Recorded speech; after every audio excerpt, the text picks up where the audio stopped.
आपल्याला एक अडचण आली होती. ज्यावेळेस आपण स्कॉलरशिप नवोदयचा क्लास घेतला तेव्हा आपल्याला अडचण आली आणि ती अडचण तुम्ही मला सांगितली ती आपण आता इथे सोडून घेतोय. आपला प्रश्न होता, आपला पाठ होता मोठ्यात मोठी व लहानात लहान संख्या तयार करणे. मग त्याच्यामध्ये तुम्हाला अडचण अशी आली होती की 2, 4, 6 हे अंक प्रत्येकी एकदाच वापरून तयार होणाऱ्या सर्व 3 अंकी संख्यांची बेरीज किती असेल.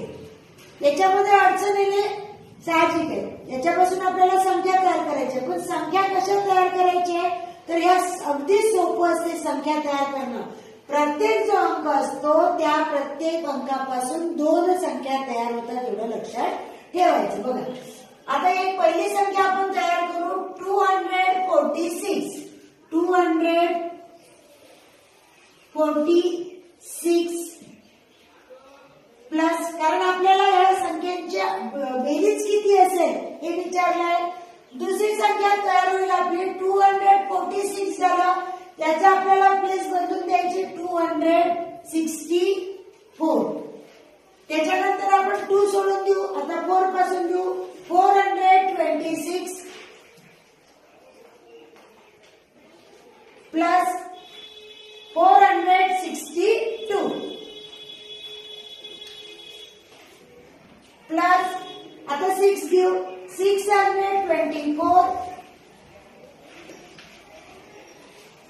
प्लस 600 किती होईल 42. आता करायची बेरीज 6 plus 4 plus 6 16 plus 2 18 plus 4 plus 2 24 मधला 2 लिहिलाय.